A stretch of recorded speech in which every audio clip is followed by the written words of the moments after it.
They called her foster trash, scholarship charity, a waste of oxygen in their gilded world. But when Serafina Ashwin screamed 3 seconds before the bomb detonated, the Vampire King of the Midwest learned the truth. Her blood was 1 in 10 million, a genetic anomaly that could cure the one weakness his kind had suffered for millennia. Everyone, please stay In 72 calm. hours, the waitress Is everyone they all mocked would right? become the most Please, hunted woman stay in where you North are. America. And the only soul Marcus Thornfield had connected with in 312 years of immortal loneliness. This is how she went from worthless to priceless. The rain in Chicago didn't wash anything clean. It just made the filth glisten.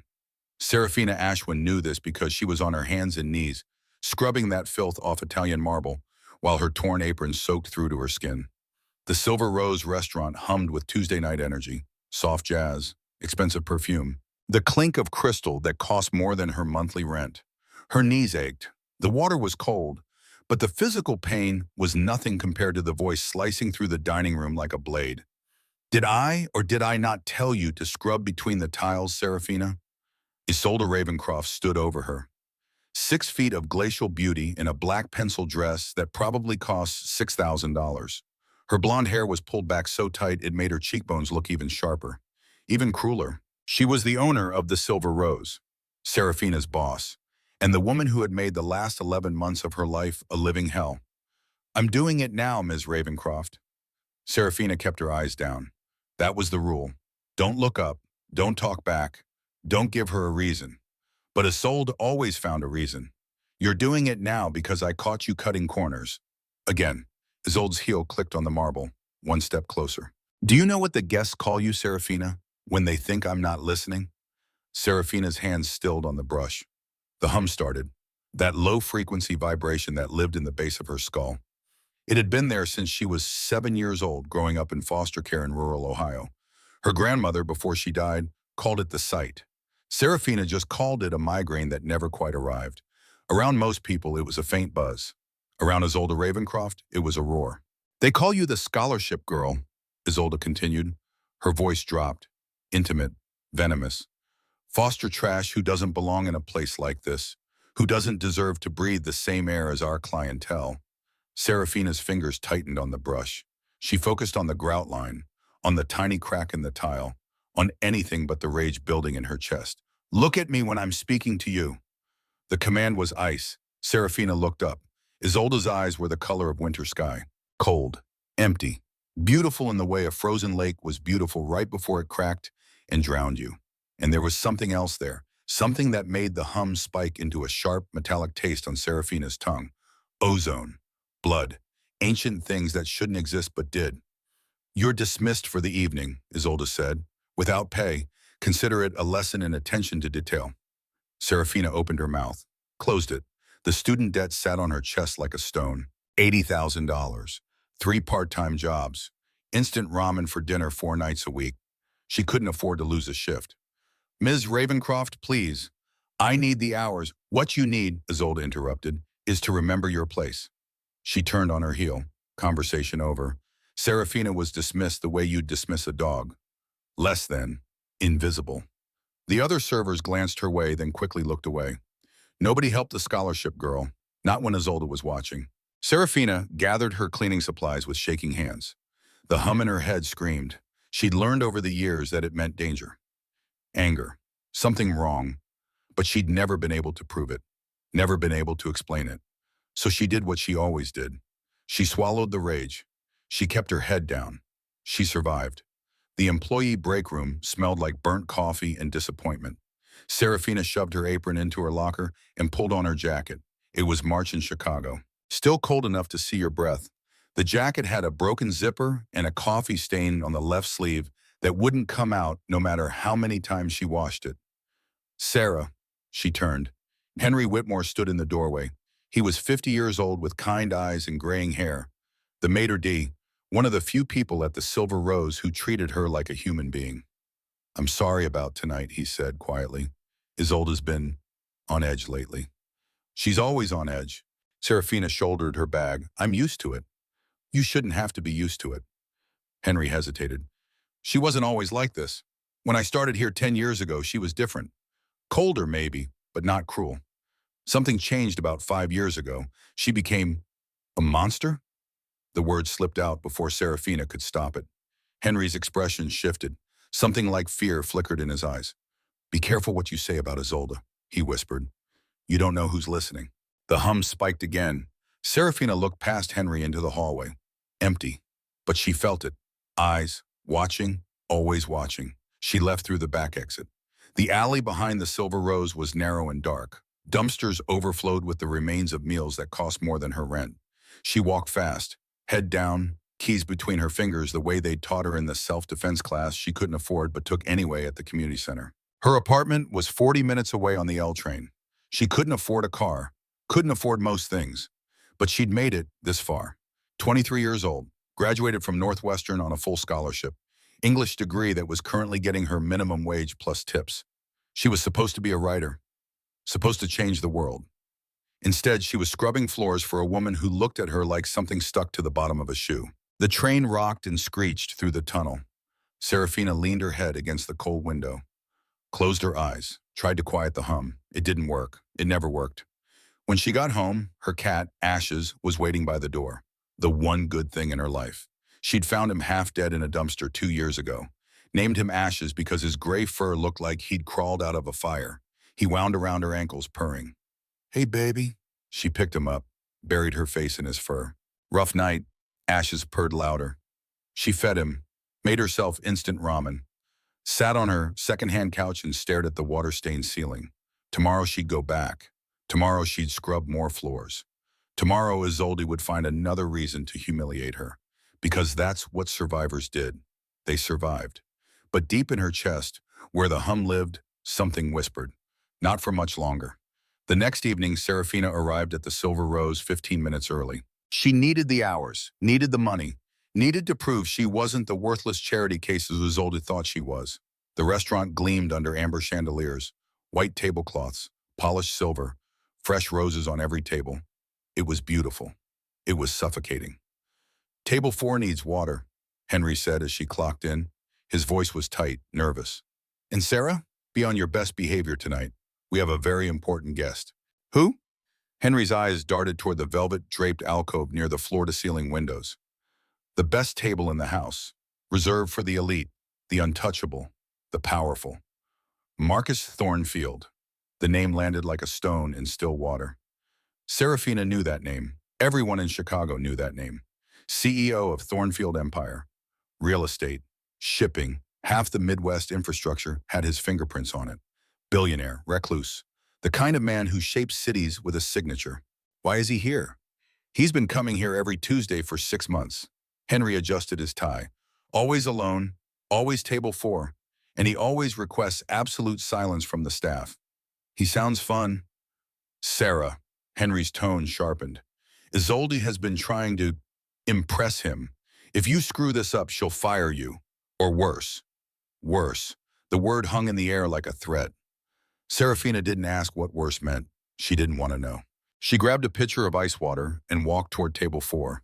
The alcove was dim, intimate, and sitting there completely still was Marcus Thornfield. The hum in Serafina's head exploded. It wasn't a buzz anymore. It was a freight train, a tsunami, a sound so loud it tasted like copper and ozone and something ancient that had no name. She stopped walking. Her hand trembled.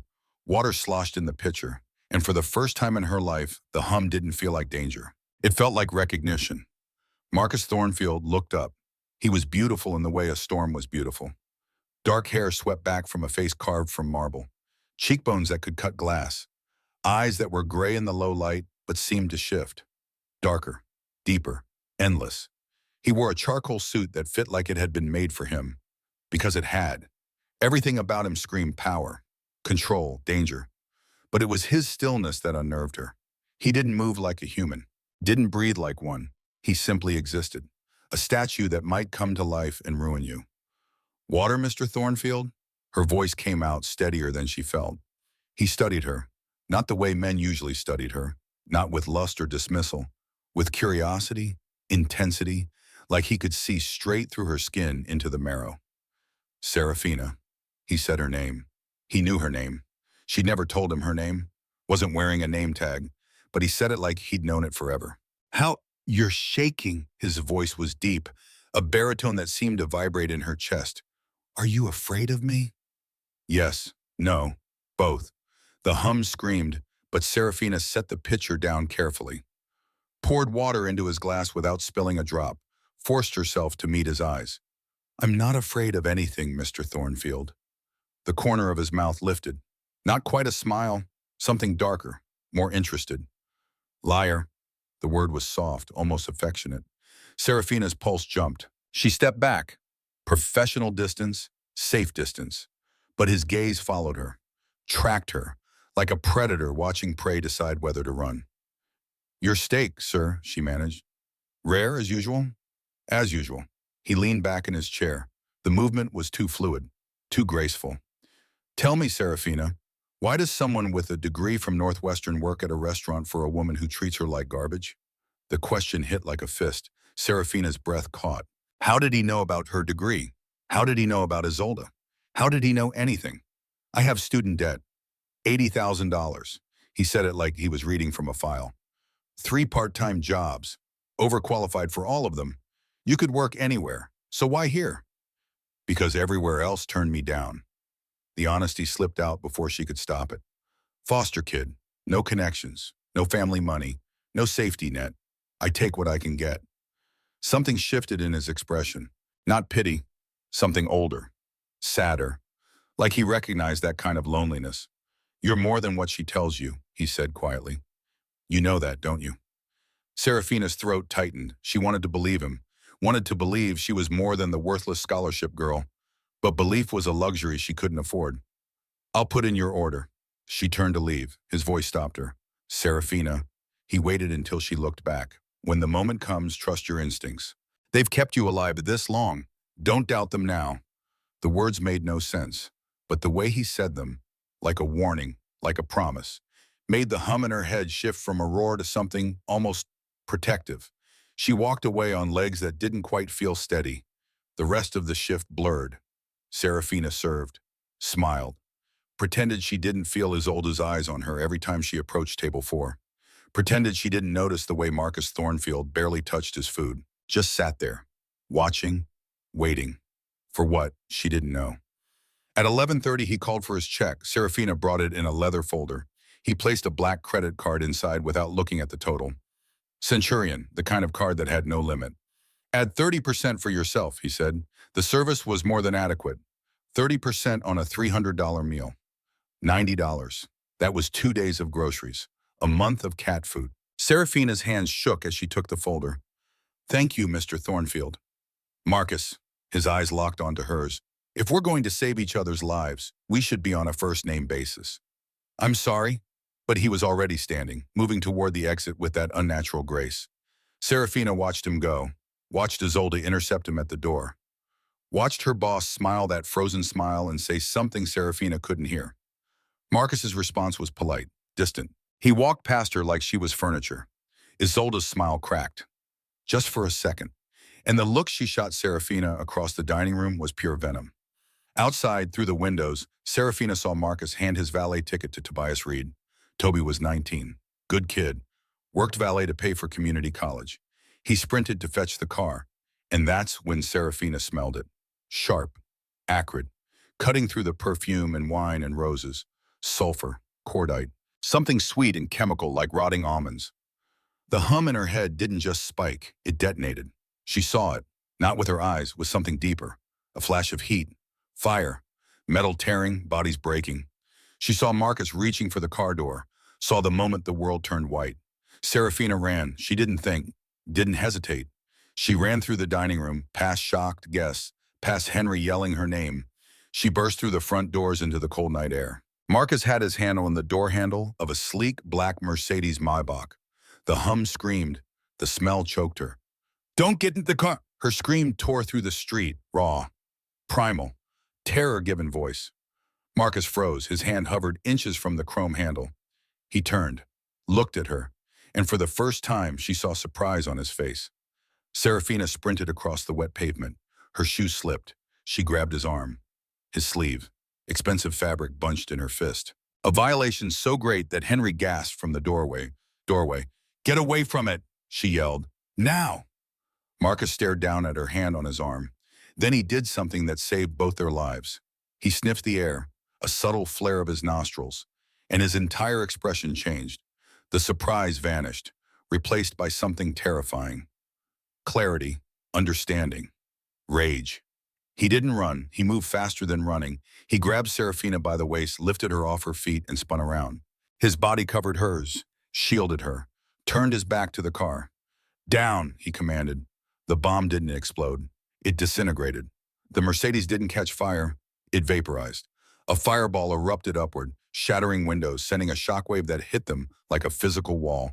Serafina felt herself flying through the air, but she didn't hit concrete. She hit something solid, unyielding. Marcus took the impact, his body skidding across wet asphalt with a sound like metal scraping stone. Debris rained down, glass, twisted metal, burning rubber. The heat was instant and absolute. Serafina curled into a ball on the sidewalk, ears ringing, lungs burning with smoke. She couldn't see, couldn't think, could only shake and sob and pray. Slowly, the weight covering her shifted. Marcus Thornfield sat up. Serafina scrambled back, gasping. His suit was shredded. The back of his jacket was gone, burned away. Smoke rose from his shoulders, and his skin was red, blistered, charred black in places. She could see muscle, bone. He should be dead, should be screaming. Instead, he dusted ash off his lapel like he'd just tripped on a curb, and then she watched his skin knit back together. The angry red faded to pale white. The burns closed, the blisters smoothed. In seconds, his back was perfect, unmarked, like the explosion had never touched him, like he wasn't human. Serafina's mind fractured. This wasn't real. Couldn't be real. People didn't heal from third-degree burns in seconds. People didn't move faster than physics allowed. People didn't. Marcus stood, turned, looked down at her. His eyes were glowing, faint, crimson, like embers buried deep in ash. Who sent you? His voice was empty, devoid of the warmth from earlier. This was something else. Something that wore Marcus Thornfield's face, but had no humanity behind it. I didn't, Serafina's voice broke. I just knew. I felt it. The hum, it warned me. I swear I didn't. Sirens wailed in the distance. Blue and red lights painted the smoke-filled street. Marcus took a step toward her. Serafina pressed her back against the brick wall. Trapped, terrified. The hum in her head was chaos, screaming danger and safety in the same breath. How did you know? He loomed over her, tall, impossibly tall. That explosive was chemically masked. Even I didn't detect it until you screamed. How did you know, Serafina? I don't know. Tears streaked through the ash on her face. I've always felt things around certain people. It's like a hum in my head. My grandmother called it the sight, but I think I'm just crazy and... Marcus reached out. His hand was cold, ice cold. He tilted her chin up, forcing her to meet those glowing eyes. Interesting, he murmured. A watcher. I thought your kind was extinct. A what? Police, hands in the air. Two uniformed officers rounded the corner, guns drawn. They saw Marcus looming over the terrified waitress, saw the burning wreckage, made the only logical assumption. Step away from the girl, the first officer yelled. Marcus didn't raise his hands. He looked at the police, then back at Serafina. The glow in his eyes dimmed. When he spoke, his voice was barely a whisper, a command that seemed to lock her throat. Do not say a word. For your own sake, Serafina. Silence. Then he turned to the officers, raised his hand slowly. That charming, fabricated smile slid into place like a mask. Officers, thank God you're here. There's been a terrible accident. The interrogation room at the 18th District smelled like stale coffee, fear, and institutional bleach. Serafina sat in a metal chair that was bolted to the floor. Her hands shook. Her waitress uniform was ruined, smoke-stained, ash-covered. She'd been here for 3 hours. 3 hours of the same questions from different cops. 3 hours of trying to explain the unexplainable. The door opened. A man walked in. He wasn't in uniform, rumpled trench coat, gray stubble, eyes that looked like they'd seen too much and believed in nothing. He dropped a manila folder on the table. Detective Silas Kane, he said, didn't offer his hand, just pulled out a chair and sat. You're Serafina Ashwin. I already told the other officers. Yeah, you told them you had a bad feeling. Kane opened the folder. That's cute, real cute. He pulled out a photo, the bombed Mercedes, what was left of it. Twisted metal, scorch marks on the pavement. Serafina's stomach turned. Let me tell you what I see, kid. Kane leaned forward. I see a minimum wage waitress with $80,000 in student debt. I see a billionaire with a lot of enemies. And I see a car bomb that required military-grade detonators and chemical masking sophisticated enough to fool bomb-sniffing dogs.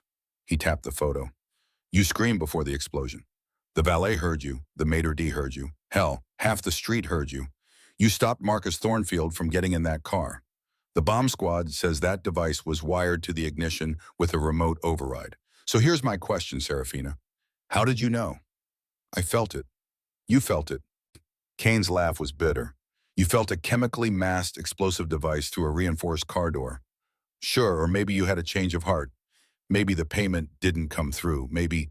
I didn't plant it. Serafina slammed her hand on the table. I saved his life. Why would I warn him if I wanted him dead? To look like a hero. Kane's voice dropped. To get close to him. Marcus Thornfield is the CEO of Thornfield Empire. He owns half the shipping in the Midwest. People like him don't just survive explosions at point-blank range. And that's the other thing. He pulled out another photo. Serafina's breath caught. It was Marcus, standing at the scene, talking to paramedics. His jacket was gone, but his back was perfect. No burns, no scars, nothing. The paramedics checked him out, Kane said. Said his vitals were off, resting heart rate of 30, body temperature of 96 degrees. They wanted to take him to the hospital. He refused. Walked away like nothing happened. Serafina went cold. She'd seen the burns, seen the skin regenerate, seen the impossible become real. But she couldn't say that, couldn't explain that. I don't know anything about that, she whispered. I think you do. Kane leaned closer. I think you saw something tonight. And I think you're scared. Smart girl like you, scholarship to Northwestern. You know when you're in over your head. The door burst open.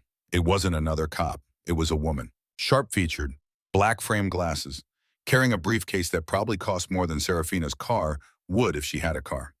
Detective Kane, the woman said, her voice cracked like a whip. This interview is over. Kane stood, bristled. Who the hell are you? I didn't call for a lawyer. I am Morel Ashford, General Counsel for Thornfield Empire, and Miss Ashwin is a key witness in an assassination attempt against my client. She is also, as of 20 minutes ago, under the private protection of the Thornfield estate. She slapped a document on the table. Official letterhead, the police commissioner's signature at the bottom. You can't just take a suspect. Suspect? Morel's laugh was dry, humorless. She saved his life, detective. Unless you have physical evidence linking her to the bomb, you're done here. Kane looked at the document. His jaw worked. He knew that signature, knew what it meant. The power Marcus Thornfield wielded extended far beyond money. It extended into the bones of the city itself. He looked at Serafina with something between pity and frustration. You're making a mistake, kid.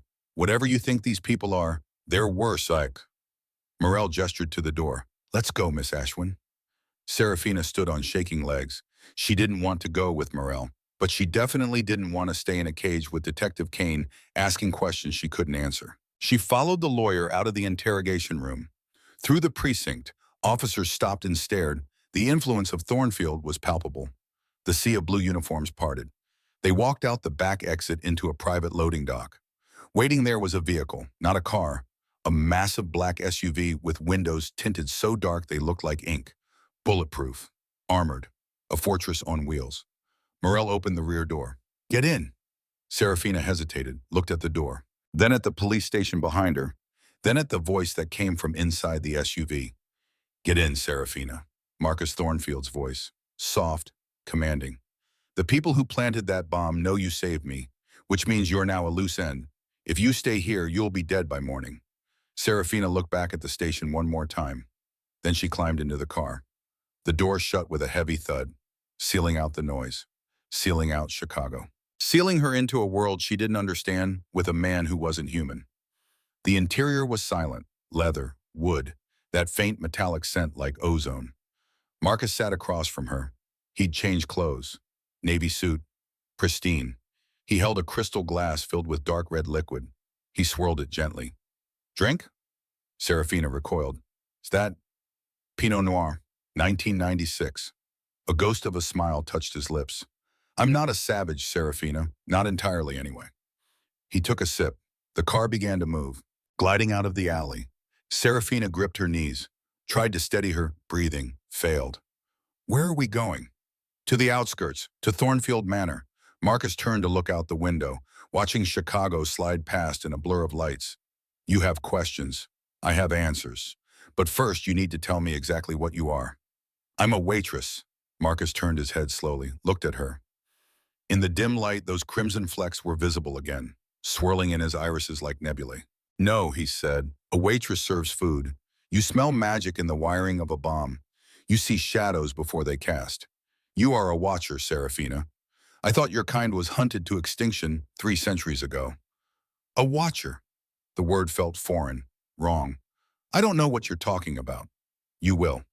Marcus reached into his jacket, pulled out a tablet, tapped the screen and turned it toward her. It showed a live feed, her apartment building in Pilsen. The rundown walk-up with peeling paint and broken security. As she watched, her bedroom window shattered inward. 2 men in tactical gear climbed through, faces covered. They began tearing her room apart. Drawers, closets, mattress slashed open. Looking for something, looking for her. My cat, Serafina whispered. Horror dawning. Ashes is in there. Marcus tapped the screen again. The camera angle switched. The hallway. A small gray cat darted out the fire escape, disappeared into the night.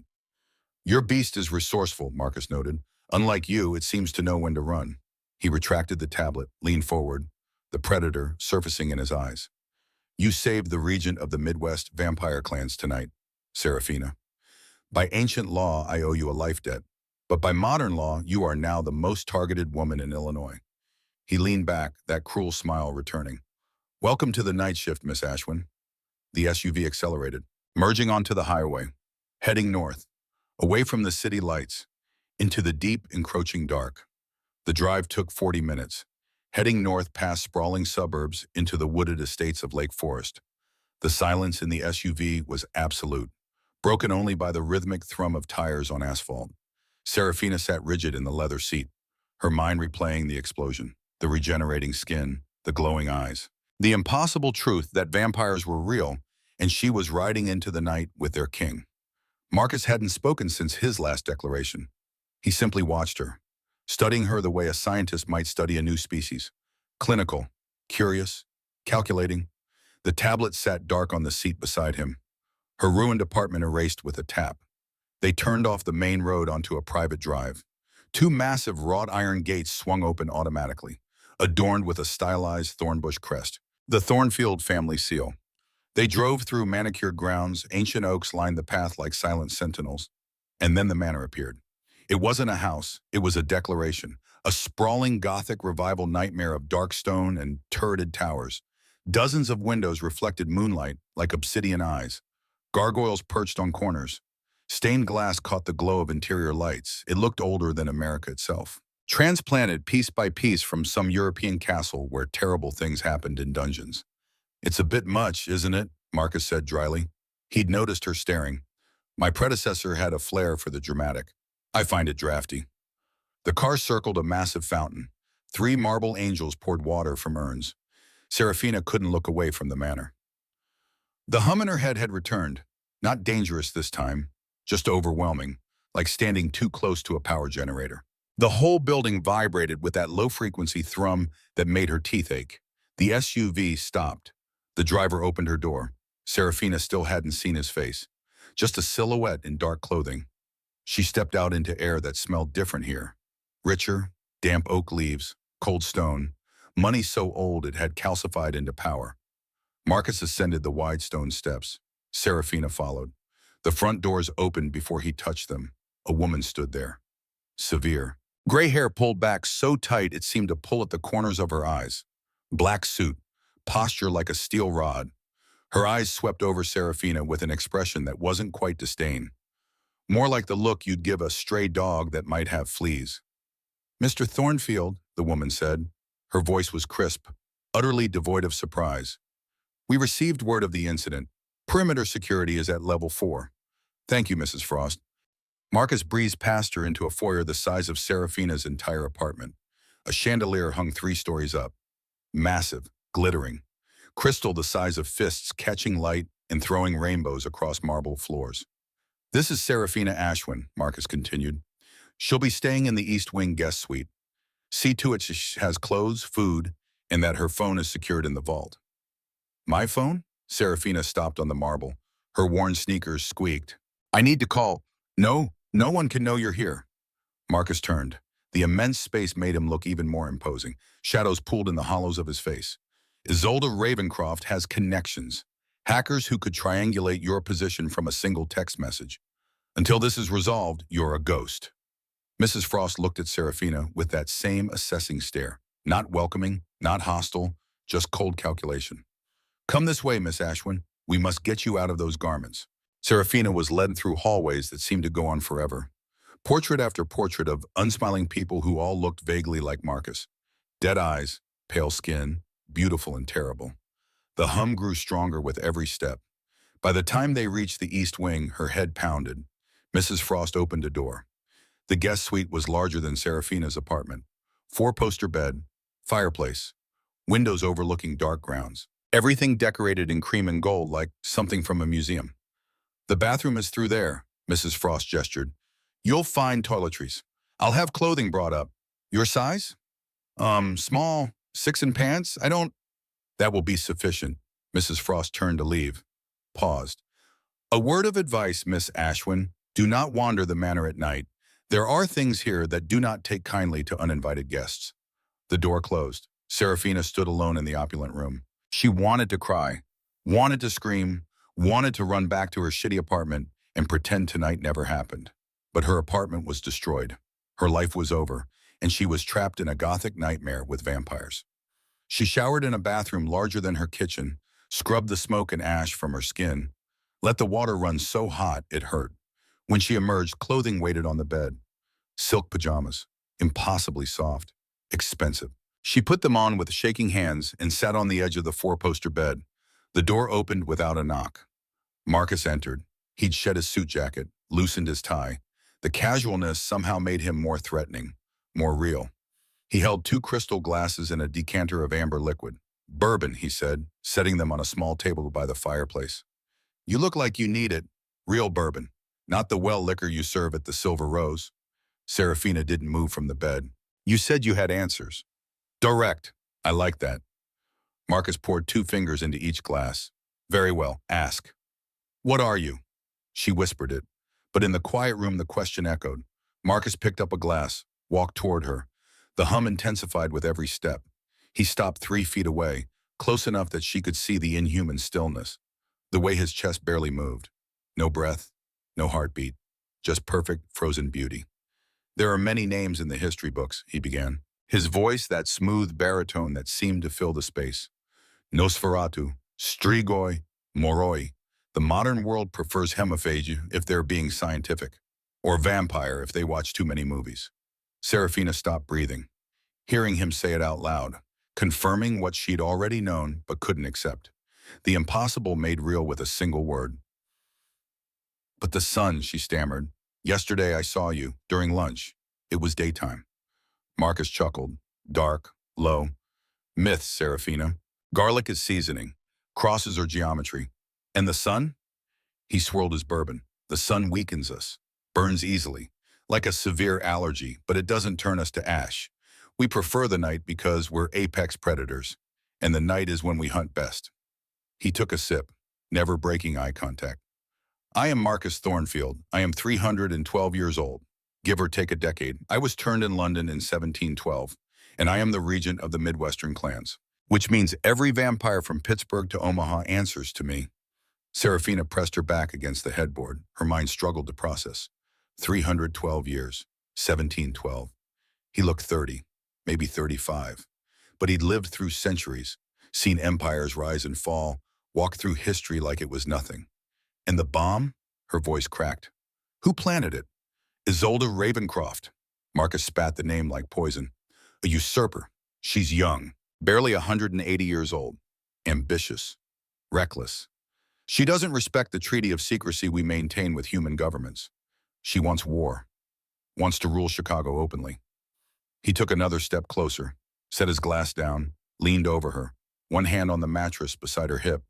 She could feel the unnatural chill radiating from him, cold like winter stone. And that brings us to you, Serafina. His eyes were mesmerizing up close, swirling with flecks of crimson and gold in the low light. Why did you stop me? You felt the danger. Every instinct should have told you to run away from the predator, not toward him. I don't know. Serafina's heart hammered. I couldn't let you die. Marcus studied her. His gaze dropped to her throat, to the pulse throbbing there. His nostrils flared slightly. You are a watcher, he murmured. Humans with a latent genetic mutation that allows them to perceive the bioelectric aura of the supernatural, to smell chemical changes in the air. Your kind used to hunt us for the church. We exterminated most of you in the 19th century. Fear spiked cold through Serafina's chest. Are you going to kill me? Marcus paused. His hand moved from the mattress to her face, cold thumb tracing her jawline. The touch wasn't gentle. It was possessive, testing. No, he said softly. I owe you a life debt that is binding among my kind. As long as I live, you are under my protection. His thumb brushed over her lower lip. Besides, you smell too sweet to waste. He pulled away abruptly. The intensity dialed back. Serafina gasped. Hadn't realized she'd been holding her breath. Sleep, Serafina. Tomorrow we begin the difficult task of keeping you alive. He left. The door clicked shut. Serafina sat alone in the golden room, her lips still tingling from where he'd touched, the taste of ozone lingering in the air. She didn't sleep. Not really. Just lay in the too soft bed staring at the canopy, replaying everything. The explosion, the regeneration, the cold certainty in his voice when he said vampire, and the way he'd looked at her throat like a man dying of thirst. Morning came with weak gray light filtering through heavy curtains. Serafina had maybe dozed for an hour. She dressed in the clothes Mrs. Frost had provided, designer jeans that fit perfectly, cashmere sweater. Even the undergarments were expensive. Silk. She looked at herself in the ornate mirror and barely recognized the woman staring back. She found her way downstairs by following the scent of coffee. The kitchen was massive. Industrial ranges, stainless steel everywhere. 2 staff members moved with that same eerie fluid grace she'd noticed in Mrs. Frost. They didn't quite move like humans. Too smooth, too coordinated. Miss Ashwin, Mrs. Frost appeared from a side door. Mr. Thornfield is in the solarium. He requested your presence upon waking. Is there coffee? Mrs. Frost gestured to a silver carafe. Black. Mr. Thornfield does not keep dairy in the house.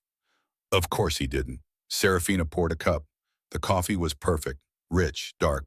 She followed Mrs. Frost's directions through more hallways, more portraits of dead-eyed aristocrats, more oppressive Gothic architecture. The solarium was at the back of the manor, a massive glass structure attached to the main building, filled with exotic plants, dark-leafed things that looked tropical but thrived in shadow. The glass was heavily tinted, turning the morning sun into perpetual twilight, protection for creatures who couldn't walk in full daylight. Marcus sat at a wrought iron table, reading an actual newspaper. Not a tablet or phone, physical paper. He wore a charcoal gray sweater that made him look almost domestic, almost human, except for the unnatural stillness, the way he held the paper without the tiny tremors of living muscle. Did you sleep well, little watcher? He didn't look up from the financial section. No, Serafina sat across from him. I dreamed you ate me. Marcus lowered the paper. Genuine amusement sparked in his eyes. I imagine that would be a very different kind of dream, Serafina. Heat flooded her cheeks. She hated herself for blushing, focused on her coffee instead. What happens now? Now we wait for Isolde's next move. She knows she missed. She knows I have you. She'll try to flush us out. Why me? Why am I so important to her? Marcus folded the newspaper, set it aside carefully. Because you're the only credible witness who can place her near the scene. Detective Kane may suspect her involvement, but without proof, she's untouchable. You're that proof. He was lying. Serafina could tell, not about Isolde wanting her dead, but about why. There was something else, something bigger than witness testimony. The way he'd said watch her, the way his eyes had dilated when he mentioned her blood. There was more to this story, but before she could press, Marcus went rigid, every muscle locked. The newspaper slid forgotten from his fingers. His head snapped toward the tinted glass. Get down, he said, voice low. Lethal. What? Down, now. He moved in a blur. Impossible speed, Before Serafina could process the command, Marcus was across the table, his hand on the back of her head forcing her down, under the heavy iron table, his body covering hers, shielding. Crack, crack, crack. 3 spiderweb fractures appeared in the tinted glass, high-velocity rounds punching through reinforced panes. The sound of rifle fire echoed from the distant tree line. Professional, coordinated, deadly. Serafina screamed, covered her head with her hands. But Marcus didn't take cover. He stood, fully upright, staring out at his grounds, a statue of cold fury. "Stay there," he snarled, not to her, to something inside himself, some beast barely leashed. Another shot cracked through the morning air. This one hit Marcus square in the chest. Serafina watched in horror as the impact punched a hole through the charcoal sweater. Blood bloomed, dark, almost black. He stumbled back 1 step, looked down at the wound, then back up at the woods. "Silver rounds," he muttered, more annoyed than injured. "How pedestrian." He turned to Serafina. His eyes were glowing now, brilliant crimson, the humanity stripped away. This was the predator, the 300-year-old apex killer underneath a civilized veneer. The manor is compromised. Isolde hired professionals, mercenaries who don't care about vampire territory laws. "You're shot," Serafina crawled out from under the table. "You're bleeding. It burns." Marcus touched his chest. Fingers came away wet and dark. "But unless they destroy the heart or decapitate me, it's merely an inconvenience." The solarium doors burst open. A man rushed in, built like a linebacker, scarred face, holding a submachine gun with easy familiarity. Military bearing. His eyes swept the room, cataloging threats. "Sir, 8 shooters in the North Woods, breaches at East and West Gates. They're trying to box us in." "They're not trying to kill me, Elias." Marcus pulled the sweater away from his chest. The wound was already closing, skin knitting over the silver slug. "They're drawing our forces out, spreading us thin." He looked at Serafina. The hum around him was deafening now, a roaring cascade of supernatural power barely contained. "They want the girl," Elias realized. Indeed. Marcus crossed to Serafina, pulled her to her feet with a grip like iron. "The manor is no longer defensible. We move. Now." "Move where?" Serafina's voice shook. "To the city. The last place Isolde will expect." That cruel smile twisted his lips. "Right back into her territory. If she wants war, we'll bring it to her doorstep." He dragged Serafina toward the exit. As they passed through the marble foyer, Mrs. Frost stood calmly loading a combat shotgun. The elderly housekeeper facade entirely stripped away. Cold, efficient, dangerous. They reached an underground garage accessed through a hidden elevator. Marcus shoved Serafina into the passenger seat of a low-slung sports car. Matte black Aston Martin, not the armored SUV from last night. This was speed. Escape. "Seatbelt," he commanded, "and try not to scream. It distracts me." The garage door opened with mechanical precision. Marcus slammed the accelerator. The Aston Martin shot up the ramp like a missile, out onto the circular drive, tires smoking. A heavy pickup truck with reinforced grille crashed through the manicured hedges, trying to cut them off. Men in tactical gear leaned from the windows. Assault rifles. Professional killers. Marcus didn't swerve away. He swerved toward them. "Hold on." The Aston Martin clipped the rear quarter panel of the truck with surgical precision, sent the heavy vehicle spinning wildly. It slammed into one of the ancient oak trees. The impact was catastrophic. Metal crumpling, glass shattering, men thrown from the bed. Serafina squeezed her eyes shut. Her nails dug into the leather dashboard. She felt the raw power of the machine, the inhuman reflexes of the driver, the sheer violence of the world she'd been dragged into. They blasted through the wrought iron gates at 80 miles per hour, left Thornfield Manor burning behind them. Serafina risked a glance back, smoke rising from multiple buildings, gunfire still echoing, a war zone. Marcus reached over, his cold hand covered hers on the dashboard, steadying, claiming, "Welcome to day 2, Serafina. Try to keep up."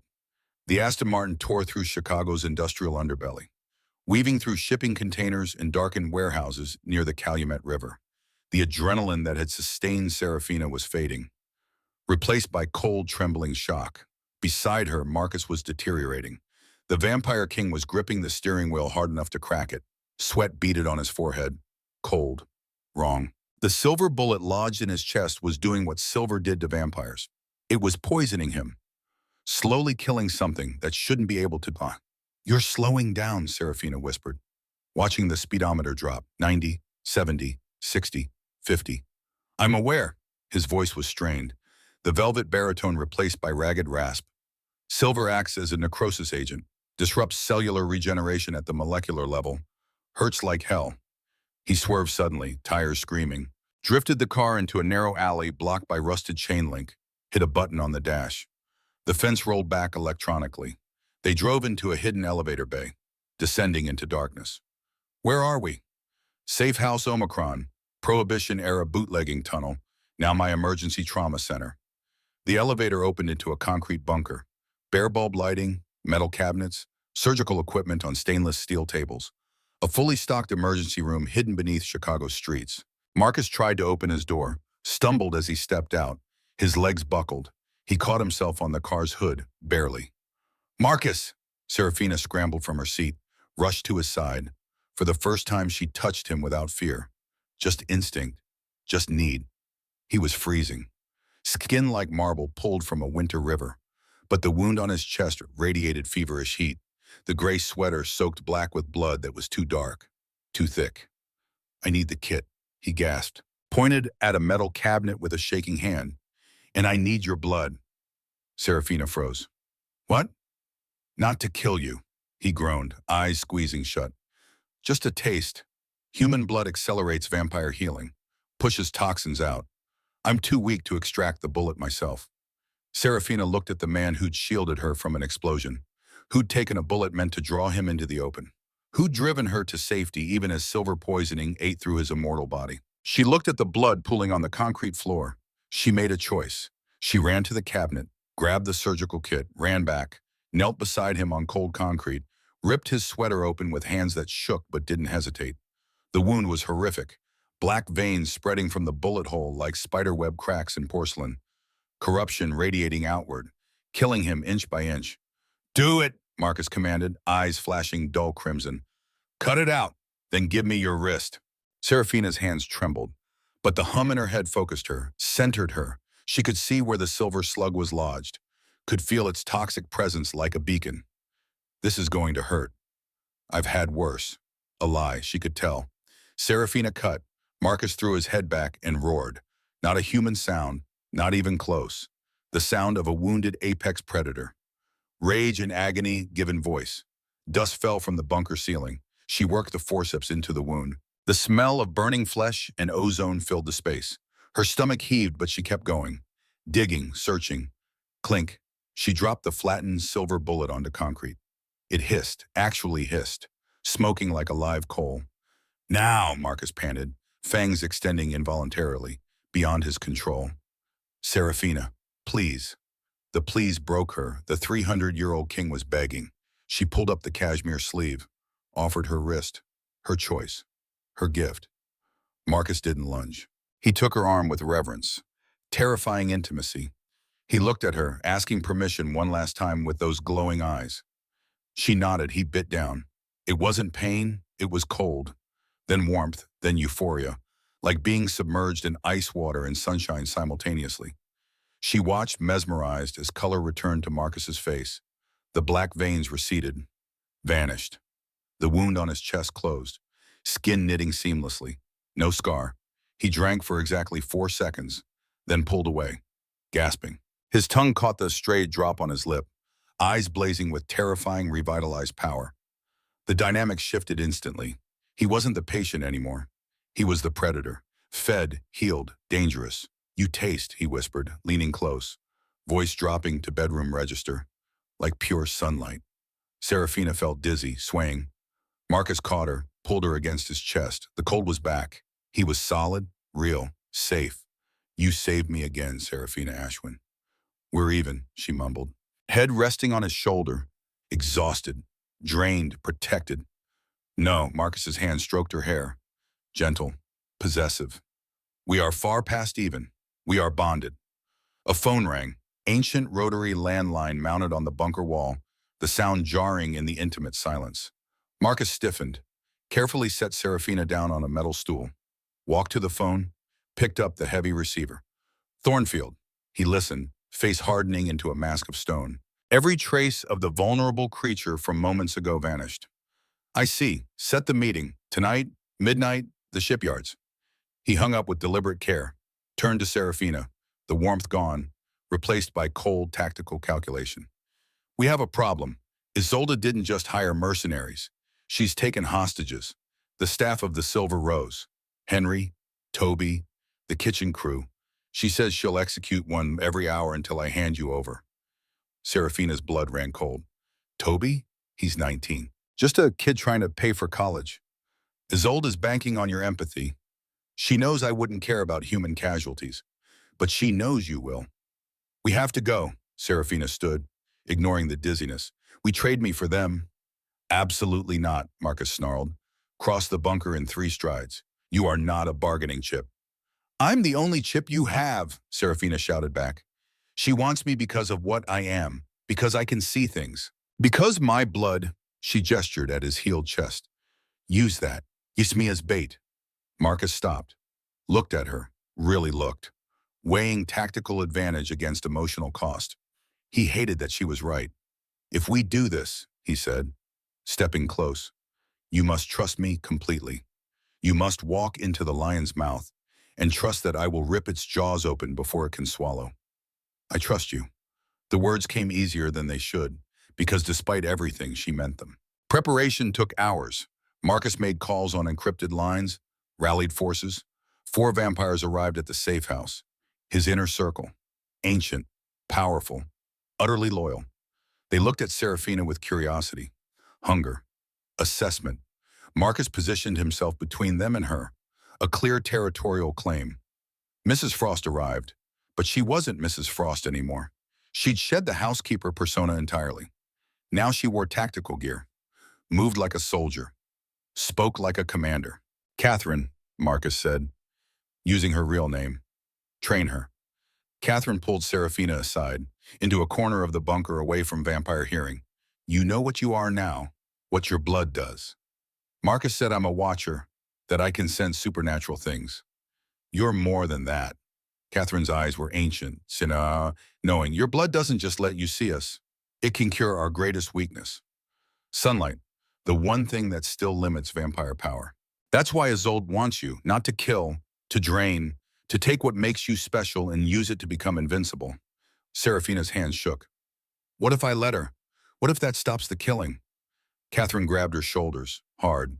She will drain you dry, use your blood to cure herself, then hunt down everyone you've ever cared about. There is no mercy in Isolde Ravencroft, only ambition and cruelty. How do you know so much about Watchers? Catherine smiled, bitter. Because I was one. 340 years ago, Marcus turned me to save my life. I've regretted it every day since. Then why stay? Because someone has to keep him from becoming the monster he's capable of being. And you're the first person in 3 centuries who might actually succeed where I failed. Catherine taught her how to weaponize the hum, how to channel it outward instead of just passively sensing the psychic scream, a projection of bioelectric interference that could disorient vampires. Scramble their enhanced senses, level the playing field. They practiced. Serafina closed her eyes, pulled on the hum, pushed it out, screamed with her mind. The effect on Marcus's 4 vampires was instant. They clutched their heads, dropped to their knees. Blood trickled from ears and noses. Good, Catherine said. Again, stronger. By sunset, Serafina could drop all 4 vampires with a single burst. Her head pounded, nose bleeding. But she could do it. She had a weapon. Marcus watched from the shadows, silent. When training finished, he approached, handed her a cloth for the blood. You're dangerous, little watcher. Good, Serafina wiped her face. I'm tired of being helpless. Night fell over Chicago. The shipyard meeting loomed, but first, Marcus led Serafina to a small rooftop access from the bunker. Chicago spread below them, millions of lights, millions of lives, millions of stories. She sat on the edge, legs dangling over darkness, fearless in a way that would have terrified her 3 days ago. Marcus sat beside her, close enough their shoulders touched. He didn't speak for long minutes, just looked at his city, his kingdom, built over 3 centuries of blood and politics and secrets. I haven't felt this alive in 200 years, he said quietly. I've existed, ruled, survived, but I haven't felt anything real since Catherine left me. She told me that you loved her once. I did, But when I turned her to save her life, she hated me for taking her choice. She stayed out of duty, not love, not desire, just obligation. Is that why you're alone, why you don't connect with anyone? Marcus looked at her, really looked. I'm alone because everyone I've ever cared about either died or wished they had. After 3 centuries, you learn not to care. It hurts less. Serafina turned to face him. I've been alone my whole life, foster care. No family, no one who stayed. I learned not to care too. But you know what I realized tonight? What? Not caring is the same as being dead. Just slower. Marcus's hand found hers, laced their fingers together, cold and warm, dead and alive, impossible and perfect. If something happens tonight, nothing will happen, Serafina interrupted. We walk in, I scream, you kill them, we walk out, right? Marcus smiled, genuinely smiled, soft, almost human. Right. He leaned in. She met him halfway. The kiss was tender, careful, like he was afraid she'd break, or disappear, or realize what he was and run. When they pulled apart, his eyes held something she'd never seen there before. Fear. Don't die, Serafina Ashwin. Don't let me. Midnight. The Chicago shipyards. A desolate industrial wasteland of rusted cranes and towering shipping containers. Rain fell in freezing sheets, turning asphalt into black glass, turning the world into nightmare. Serafina stood alone in a clearing, arms at her sides, offering bait. 50 yards away, beneath warehouse floodlights, stood Isolde Ravencroft. Even through the rain, she was beautiful. Terrible. Blonde hair perfect. White coat pristine. Behind her, 5 figures knelt in mud, bags over their heads, zip-tied hands, hostages. The brave little waitress, Isolde's voice carried, mocking, cruel. I didn't think Marcus had it in him, letting go of his new toy. Let them go, Serafina yelled. I'm here. That was the deal. Patience. Isolde smiled, snapped her fingers. A man stepped from shadows. Serafina's heart sank. Detective Silas Kane, the cop who'd interrogated her, standing with vampires, gun in hand, traitor. You're working for her? Retirement fund, kid, Kane shrugged. Isolde pays better than the city. Promised me immortality. Can't beat that pension plan. A disappointment, a voice boomed from darkness. Marcus materialized from atop a shipping container 20 feet behind Serafina, landing with impossible grace, back in his suit, pristine, deadly. Kane was useful, corrupt, predictable, but still just a pawn. Marcus! Isolde spread her arms wide, theatrical. So kind of you to join us. Have you come to surrender? I'm here to remind you where there is a hierarchy, why I rule and you serve. Your hierarchy is dead, old man. Isolde's smile turned vicious. You cling to treaties, to secrets. I will bring our kind into the light. With her blood, I'll walk in sunlight. And you will burn. She pointed at Serafina. The truth laid bare, not just witness elimination, but evolution, supremacy. She is not a cure, Marcus said softly, dangerously. She is a warning. Kill him, Isolde commanded. Kane raised his gun. Mercenaries in the shadows racked rifle bolts. The trap was sprung, but they'd underestimated what they were facing. Now, Serafina, Marcus yelled. Serafina didn't run. She closed her eyes, pulled on the hum, and unleashed everything Catherine had taught her. The psychic scream tore from her mind like a shockwave. Invisible. Devastating. Isolde clutched her head, fell to her knees, screaming. Kane stumbled, disoriented. The mercenaries wavered, confused. Even Marcus flinched, but he was ready. Roof left, Serafina shouted, eyes open now, seeing heat signatures through rain. Reading the battlefield. Crane right, Kane has silver ammunition. She was the radar, the early warning system, the tactical advantage. Marcus moved like death incarnate. He reached Kane before the detective could aim, backhanded him 30 feet into pallets. Kane hit hard, didn't move again. Marcus launched at the mercenaries. It wasn't a fight, it was a slaughter. Gunfire erupted, muzzle flashes, but the shooters were blind, senses scrambled by Serafina's mental assault. Marcus was surgical, brutal, efficient. He tore through them like tissue paper. Isolde shook off the disorientation, rage replacing shock. She roared, lunged at Serafina, faster than Marcus could intercept. Fangs extended, eyes crimson, pure feral hatred. You're mine! Serafina didn't scream. She grabbed the flare gun hidden in her jacket. Catherine's contingency. shoved the barrel against Isolde's chest. "Get away from the car," she whispered. "Full circle. Call back." Promise kept. She pulled the trigger. Magnesium flare ignited inside Isolde's white coat. The vampire shrieked, batting at searing chemical fire. Blinded. Burning. Marcus descended like an avenging angel, tackled Isolde into wet asphalt. They rolled through mud, two immortal predators colliding with freight train force, trading blows that sounded like hammers on stone. Isolde was strong, young vampire blood, desperate fury. She threw Marcus into a steel container. The metal crumpled, dented. "Your time is over," Isolde screamed, face half ruined by magnesium burns. "I am the future." Marcus stood, brushed ash off his lapel, looked almost bored. "You are a child playing with matches, and you've burned yourself." Isolde charged again. Blind rage, no strategy. Marcus caught her mid-leap, one hand around her throat, stopped her dead. "You threaten my city, my peace, my people. But worst of all," his grip tightened, "you threatened her." He threw Isolde against the shipping container. The impact was catastrophic. She crumpled, stunned. Marcus turned to the hostages, slashed their restraints with sharp movements.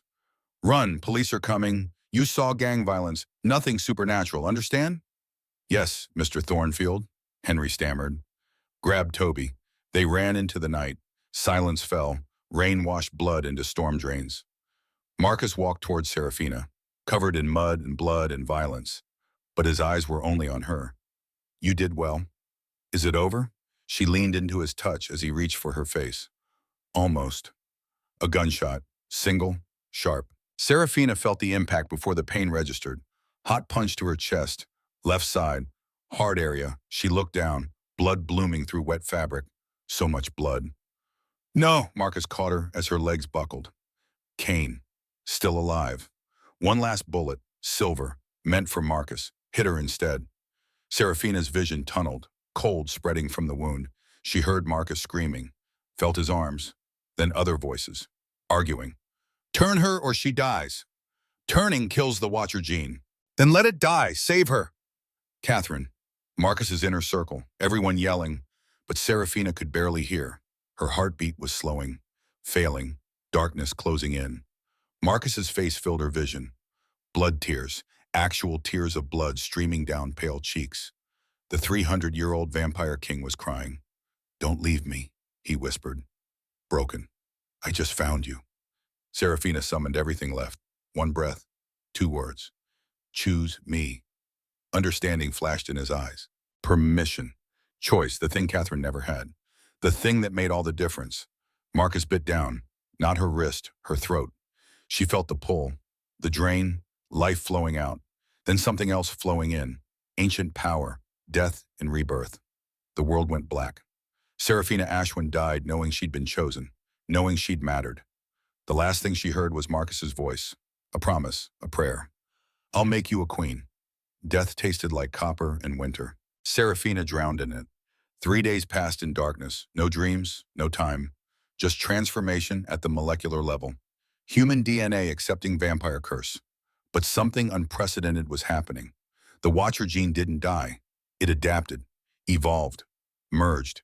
When Serafina opened her eyes, the world had changed. Everything was sharper. The bedroom came into crystalline focus. She could see individual dust particles. Hear the manor settling 3 floors down. Smell blood from the kitchen. Typo negative. Being prepared for someone. For her. She sat up, perfect fluid motion, looked at her hands, porcelain pale. But when she focused, she could see bioelectric currents beneath her skin. Blue-white, pulsing. The hum was still there. Not in her head anymore. Everywhere, in everything.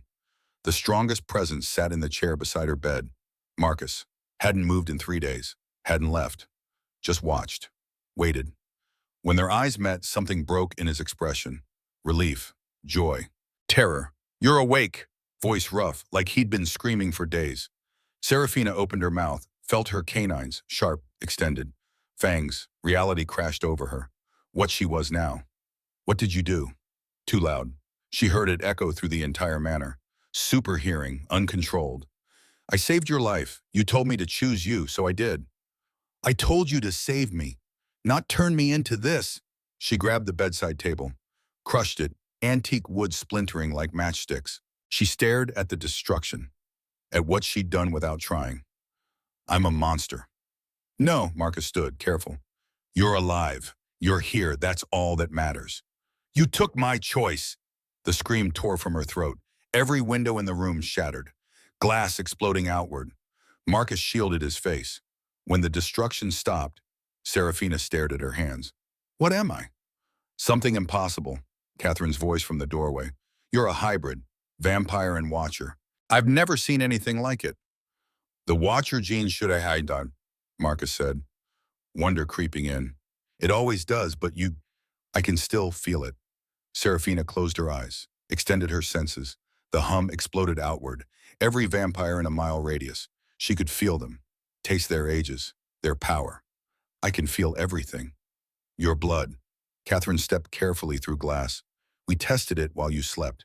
It still works, still cures sunlight weakness. You're the first hybrid in history, the only one. Marcus moved closer. This time Serafina didn't pull away, just stood there, trembling. I didn't want this. I wanted to stay human, to grow old, to die eventually. I know. Marcus's hand found hers, and I would do it again, because I cannot survive losing you. The honesty broke something in her chest. She looked at him, saw blood tears dried on his face. The exhaustion. He'd watched her die, chosen to damn her rather than lose her. It was selfish, possessive, wrong, and she understood completely.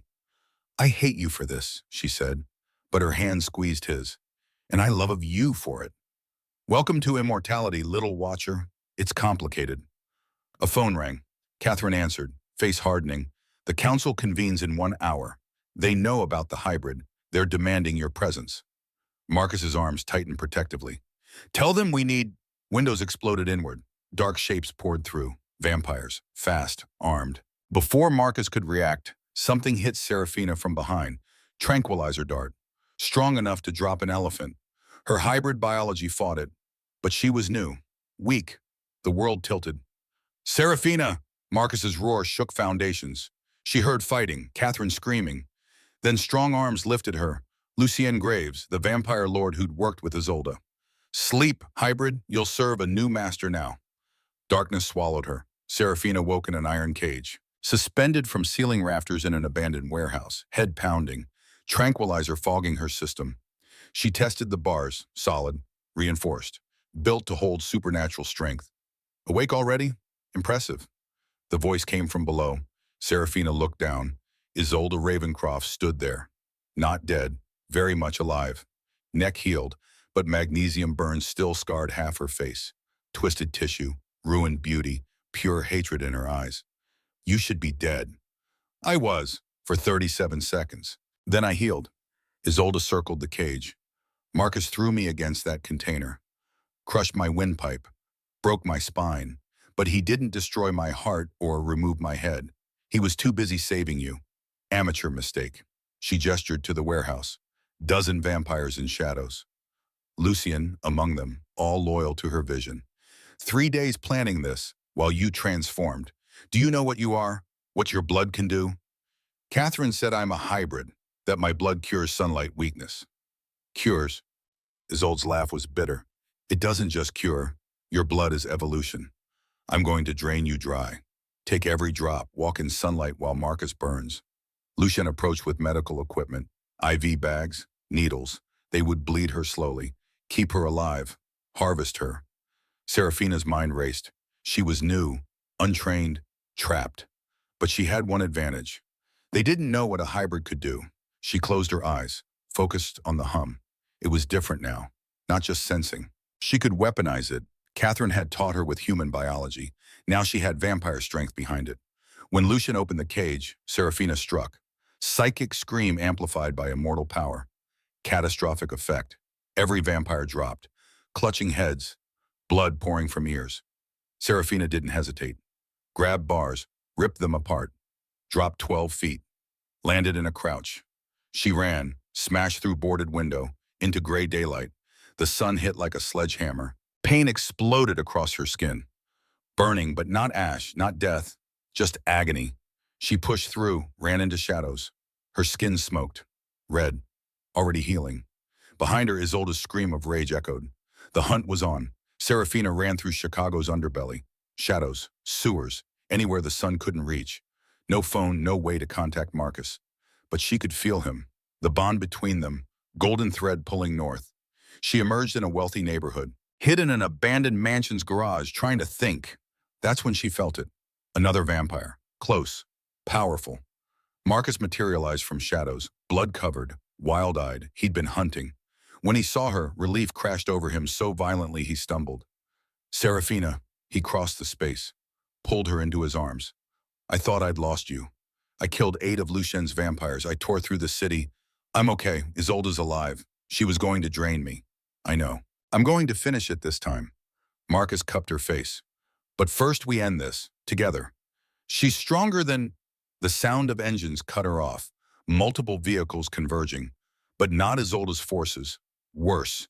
Black SUVs, diplomatic flags. The Council of 7. Vehicles stopped. Doors open. 7 ancient vampires emerged, each radiating centuries of authority. The eldest stepped forward, a woman who looked 30 but moved with millennial weight. Marcus Thornfield, you are summoned to answer for creating an abomination. The council convened in an abandoned cathedral. Gothic arches, broken stained glass, moonlight through gaps in the roof, 7 ancient vampires in old choir stalls. Judging. Marcus and Serafina stood center, accused. You violated the Watcher Accords, the eldest said. Magdalene, 2,000 years old. Turning one of the marked, creating a hybrid that should not exist. I saved her life. She was dying. I invoked life debt. Life debt does not supersede the Accords. Watchers monitor us. They don't join us. You corrupted the balance. I didn't ask to be Watcher. Serafina stepped forward. I didn't ask to be born with this gene. I didn't ask to die at 23. But I did ask him to save me. That was my choice. Magdalene's ancient eyes assessed. Your blood, show us. Catherine appeared from shadows, brought forward a vial, Serafina's blood. The council passed it around, scenting, tasting. Reactions uniform, shock, wonder, hunger. It's true, this could cure us, which is why she must be destroyed. Magdalene stood. If word spreads, every vampire will hunt her. Try to create more hybrids. We'll be exposed. The treaty will shatter. She's an extinction event.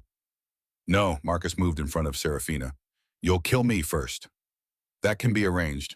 Cathedral doors exploded. Isolde swept in. 30 vampires, all loyal. Lucien beside her. They spread like infection. Counselors, perfect timing. I've come with a proposal. This is closed session, Ravencroft. Leave or be executed. Execute me? Isolde laughed. I've learned something. That hybrid blood doesn't just cure. It strips vampire powers. Makes us mortal. She pulled out a syringe. Dark liquid. Serafina's blood. I tested it, injected it into one of Lucien's men. He died screaming, aged 800 years in seconds. Turned to dust. The council shifted. Magdalene's composure cracked. You're lying. Am I? Lucien brought forward a camera, played footage, vampire screaming, Ming disintegrating. The council watched in horror. This is what she represents, not cure, weapon, genocide. Give her to me. I'll drain her. Destroy the evidence. Or, Serafina said, all eyes turned. You could stop lying. She stepped forward, pulled knife from Marcus's belt, cut her palm, blood welling dark red. You want truth? I'll show you. She walked to Isolde, held out bleeding palm. Drink it now. Prove what it does. Isolde's eyes narrowed. That footage was faked, or you killed someone dying. Serafina's voice rang clear. My blood doesn't destroy. It reveals. Shows what you are underneath power. She turned to counsel. Test it. Test it on me. I'm already hybrid. If my blood destroys immortality, I should die from my own biology. But I'm standing here. Magdalene studied her. You'll stake your existence on that? Yes. I know what I am. I'm not abomination. I'm evolution. The eldest stood, walked down, took Serafina's bleeding hand, locked eyes, brought palm to lips, drank.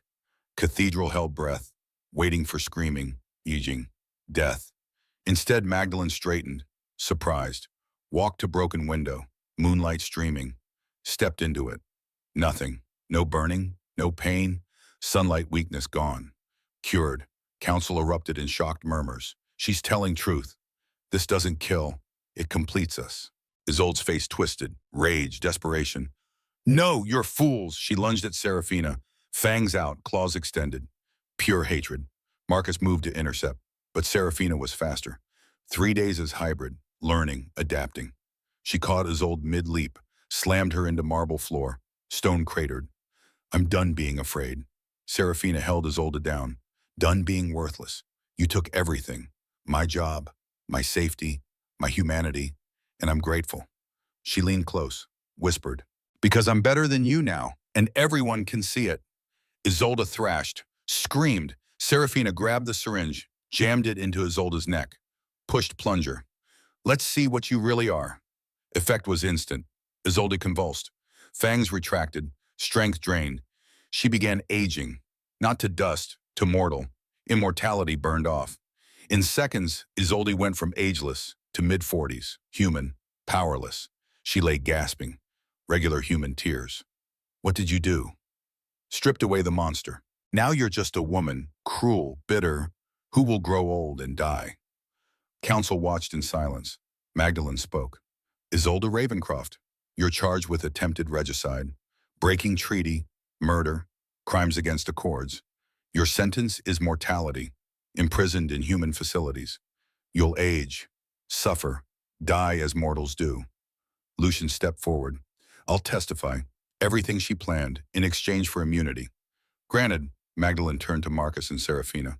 The hybrid will be recognized. First of her kind, co-regent of Midwestern territories, ambassador between vampire and human governments. Serafina blinked. I'm 23. You're immortal, you'll learn. Council recognizes your value, your right to exist.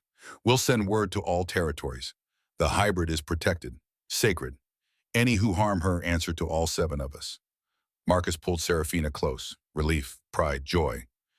Thank you, Counselor. Don't thank me. She earned this. You stood before the oldest beings and demanded to be seen. Few have that courage. Council left, taking Isolde, dragging her screaming to SUV. Her voice echoed. This isn't over. You'll regret this. Doors closed, sealing fate. Serafina watched vehicles drive away, felt the weight. She'd gone from waitress to weapon to queen in 4 days. Marcus turned her. How do you feel? Terrified, powerful, confused, like I changed the world. You did. You gave them hope. Evolution instead of extinction. Catherine approached. Council wants you visible. A symbol. We'll secure Silver Rose. Make it your headquarters. Where Isolde tortured me. Where you survived. Where you proved worth daily. Take it back. Make it yours.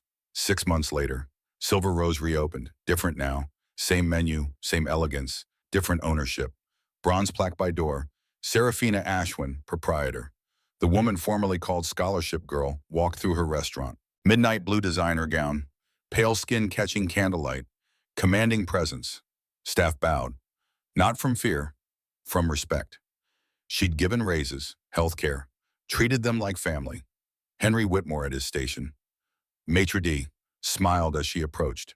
Good evening, Ms. Ashwin. Your table is ready. Thank you, Henry. How's your daughter's college fund? Growing, thanks to you, eyes misting. I'll never forget what you did, saving us. You would have done the same. She walked to table 4, where she'd first served Marcus, where this began. He sat there, reading newspaper, navy suit, devastating. Hers. He looked up, soft smile only for her. You're late, little watcher. Had to feed ashes. She sat, hands found each other across table, cold and warm, dead and alive, balanced. Council sent word. 3 more hybrids emerged, natural births, watcher genes mixing with vampire lines. You're not alone. Good, they'll need mentor. Someone who understands both worlds. Marcus raised wineglass. To the queen called worthless, who proved them wrong. Serafina raised hers. To the king who saw value, who chose love over loneliness. They drank. In the restaurant they owned, surrounded by witnesses to her transformation, invisible to invaluable, victim to victor, commotion at door, prison van visible through windows, Isolde being transferred, human, aging, 47 now, gray and blonde hair, wrinkles forming. She looked through window, saw Serafina, saw restaurant, Everything lost. Eyes met. Isolde's hatred, Serafina's pity, former queen and new one, separated by glass and fate. Serafina raised her glass, silent toast. Isolde's face crumpled. Guards dragged her away. Do you feel vindicated? Marcus asked. No, I feel free. She chased power her whole life, trying to prove worth. But worth isn't taken, it's built, one choice at a time. Wise words from someone young. A 23 and immortal, I contain multitudes. They laughed, genuine, joyful, two broken people who found each other, built beauty from ruins. Later that night, Thornfield Manor rooftop, looking at Chicago, city stretched before them, millions of lights, lives, stories. Serafina leaned against Marcus, his arms wrapped, protective, perfect. Do you regret it, becoming this? Serafina thought, really thought. Human life lost, immortal one gained, pain and power and purpose. Ask me in 100 years. I'll let you know. Marcus laughed, kissed her temple. I'll be here, waiting. They stood in silence, two immortals watching the world turn, hum between them quiet, peaceful, harmony not chaos. She'd gone from sensing danger to becoming it, from hiding gift to weaponizing it, worthless to priceless. Below, the city lived, breathed, changed. Never knowing above stood a hybrid, first of her kind, bridge between worlds, queen who earned crown through survival. Distance, lightning flickered. Storm rolling in, Serafina smiled. Let it come. She'd survived explosions, transformations, wars. She was done being afraid of storms. She was the storm now. Formal letter arrived 3 months later. Red wax seal, Eastern Council. Marcus opened it, read, expression shifting. He handed to Serafina. They want to meet you, the hybrid queen. Delegation from Beijing in 2 weeks. Serafina looked at ornate calligraphy. Curiosity, maybe fear, maybe hope. Eastern vampires wanted to see if stories were true, if evolution was possible. Then we have work to do. They walked through Manor together, planning, preparing, building bridges between ancient enemies, creating new from old. Foster girl from Ohio and Vampire King from London. Impossible pair. Perfect match. Outside, storm broke. Rain lashed windows. Thunder shook foundations. But inside, warmth, light, love, promise of unpredicted future. Serafina Ashwin had been called worthless. Scholarship trash, foster charity, waste of oxygen, been humiliated, hunted, killed, reborn. Now she stood as bridge between worlds.